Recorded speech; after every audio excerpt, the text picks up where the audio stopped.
A flyover a few years ago of the mushrooming Redmond, Washington campus of Microsoft. Microsoft, the monopoly, according to most in the computer industry. That's because almost any new desktop computer was forced to use Microsoft's operating system, Windows 95, to, in the words of Mick Jagger and Microsoft's TV ad, "Start me up." Microsoft, the company, was as in-your-face as its new ad song, licensed from the Rolling Stones for at least $4 million. And when it came to its rivals, the company seemed even more aggressive. Here's marketing VP Steve Ballmer in pep rally footage from the mid-1990s, exhorting his troops to take the competition. These guys can be taken, but the only way we're going to take them is by studying them. Know what they know, do what they do, watch them, watch them, watch them. Look for every angle, stay on their shoulders, clone them, take every one of their good ideas and make it one of our good ideas. Ballmer was talking about business challengers, but his firm's aggressiveness had already attracted a bigger opponent, the government, in the form of the Department of Justice. In 1995, Justice formally opposed Microsoft's announced merger with rival Intuit, fearing Microsoft's monopoly would now extend to personal finance software.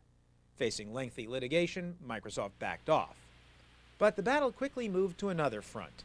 Emerging competitor Netscape, whose super software Navigator is used to navigate the internet.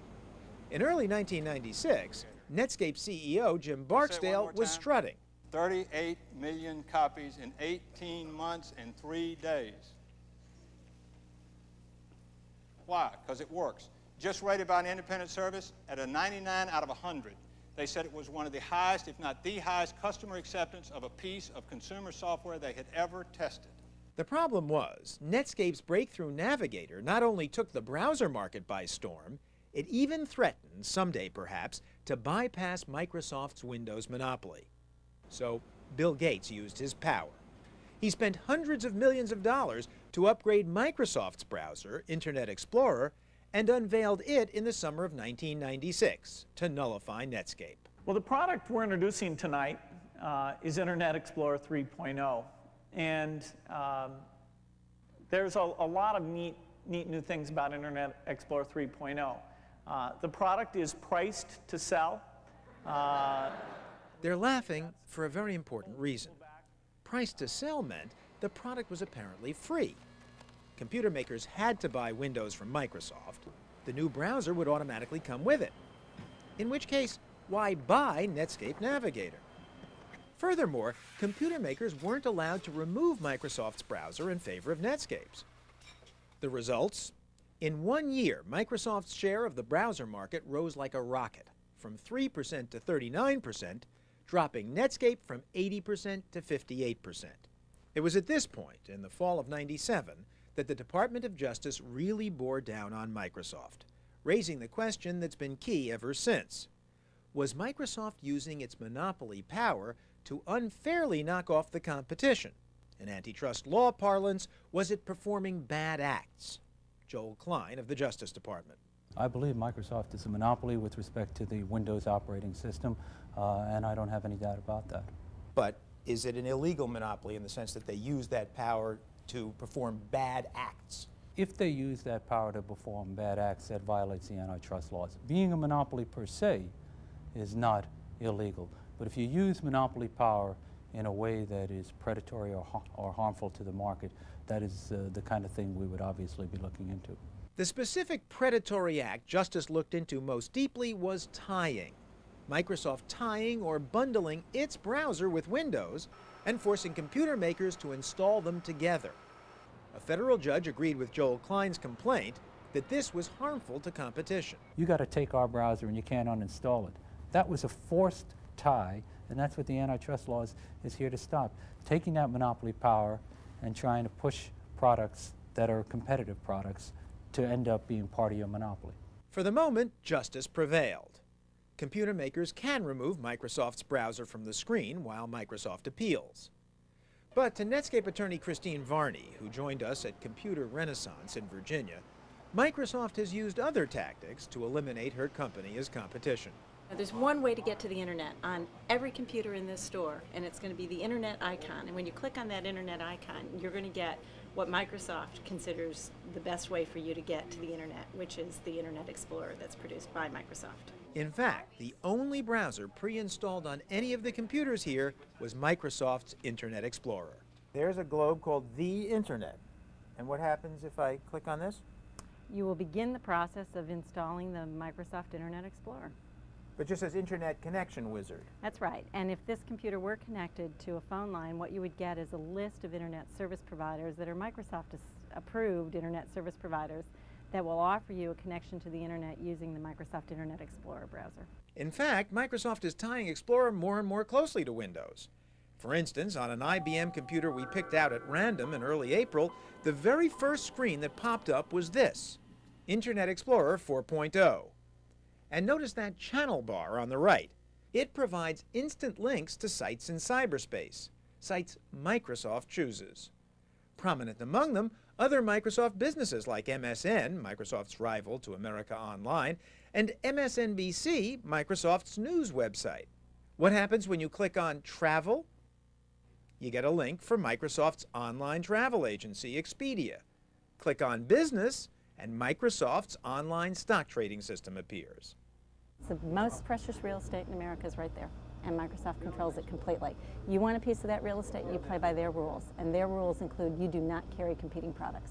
Now, Nathan Myhrvold, Microsoft's chief technology officer, says his firm has been acting in self-defense. Netscape, he says, when it controlled the browser market, tried to make exclusive deals with computer makers to keep Microsoft's browser off the screen. Netscape tried to buy an exclusive. They tried to pay companies to kick Explorer off. They're at a time when they have the dominant market share. So this whole thing is just ridiculous. A company that has 60, 80, 90% market share at various points in recent history was trying to buy exclusives to kick our things out. Because they wanted to integrate the whole world at one level, and we wanted to integrate the whole world at a different level. Myhrvold is clearly right. But to critics, the key is that Microsoft must not behave like other competitors because it's a monopoly. There's nothing wrong or illegal with exclusive deals per se.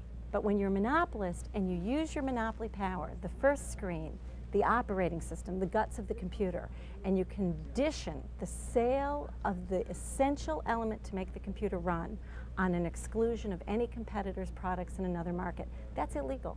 To Silicon Valley antitrust attorney Gary Reback, the battle is over bigger stakes than just the browser. It's over who controls the main channel on the TV of the future, the computer.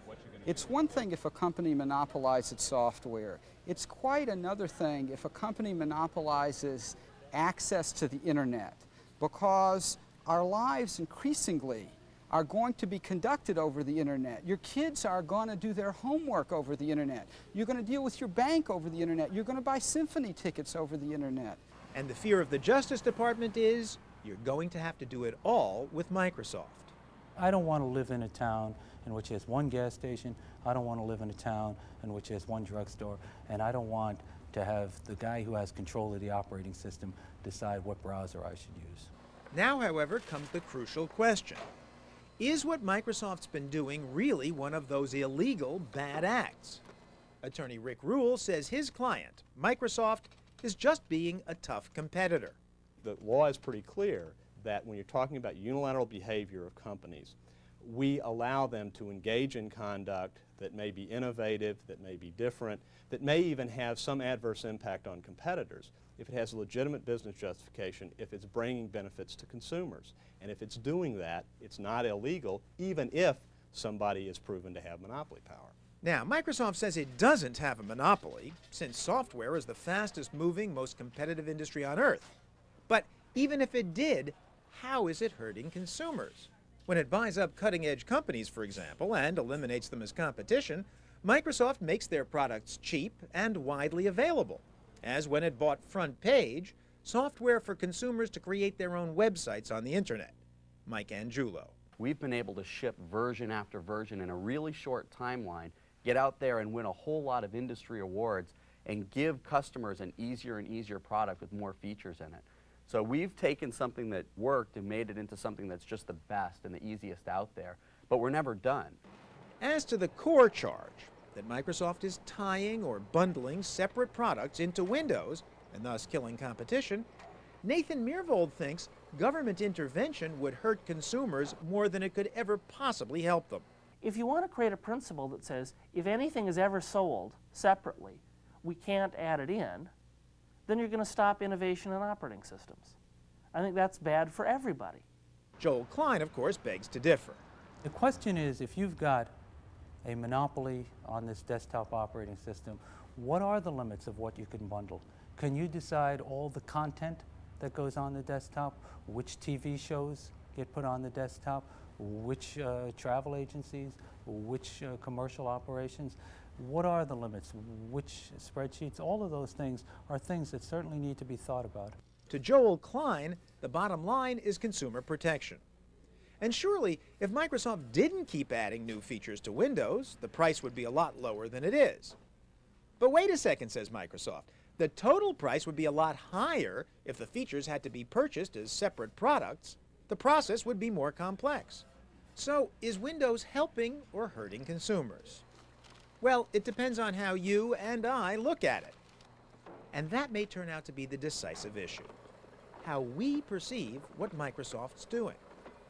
On the walls of the Justice Department office, a reminder, almost a century old, of when the government fought the Standard Oil monopoly and other so-called trusts as well. Arguably, it was the court of public opinion, not legal opinion, that drove President Theodore Roosevelt and the political process to break up Standard Oil. Bob Metcalf is a high-tech entrepreneur turned columnist now that he's made his fortune. He thinks that these days the public is uncertain and uneasy about Microsoft, which will in turn prompt Bill Gates to at least listen to the Justice Department. I calculate he's about to have his antitrust epiphany, where he's going to go, I see, these guys have F-16s. I'm going to have to, I'm going to have to play ball. My customers, his customers, by the way, want him to behave himself.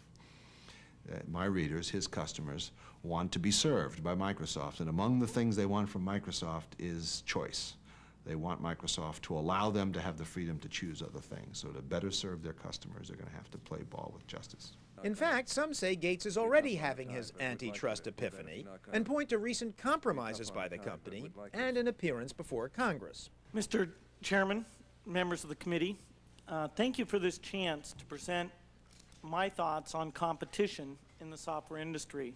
It's sort of like the wizard has come out from behind the smoking ball to make his appearance. Historian Ellen Fitzpatrick has studied how antitrust targets of the past have responded to government pressure. You go into PR overdrive. And you put a public face, a personal, a human face, on this vast corporate wealth. And it has the effect of calming the public and soothing them about what monopoly really means. Fitzpatrick thinks a key component of public perception is size. If we think a corporation and the guy in charge, whether Rockefeller of Standard Oil or Gates of Microsoft, simply has too much power over our lives. So, is Microsoft just too big? We asked Nathan Myhrvold. If Microsoft makes fundamental investments in research and development, we come up with great products and people choose those products, that's okay. No matter how big you get. What's wrong with that? You tell me what's wrong with us creating great, innovative products and people choosing it. And if that's okay once, it's okay. 5 times, it's okay more. But Justice says it isn't making its case on the basis of Microsoft's size. Size can mean efficiency, Joel Klein thinks. What it can't mean is what we as a people consider unfair competition. You know, most Americans have a pretty good sense about competing fairly and in a way that protects consumers. And they also have a pretty good sense when you put your thumb on the scale. And I don't think anything we're doing will seek to impair Microsoft's ability to be an innovator and a true competitor. In the end, markets work best. We ought to intervene if we have an effective, meritorious claim, and then we ought to let the market get back to work. For all its caution, though, Justice thinks it does have a meritorious claim when it comes to Microsoft tying products to Windows. But to the company, That's government interference with the essence of its business. Chief Operating Officer Bob Herbold. Integration is the core issue here, and it applies not just to internet capabilities. We're talking about integrating features into products on an ongoing basis, which is the heart of this industry. And I can guarantee you that if the companies in the software business have to go through complicated guidelines or committees or whatever it is, that two things will happen. The innovation rate will slow down and the costs will go up, and that's bad for consumers. We had one last question for the standard bearer of the American software industry. Will Microsoft go to the mat against the U.S. government? Of course. This is very important, and it's something that we must fight for it for the entire industry, not only Microsoft. If that's true, Microsoft and Justice could be fighting for quite a while.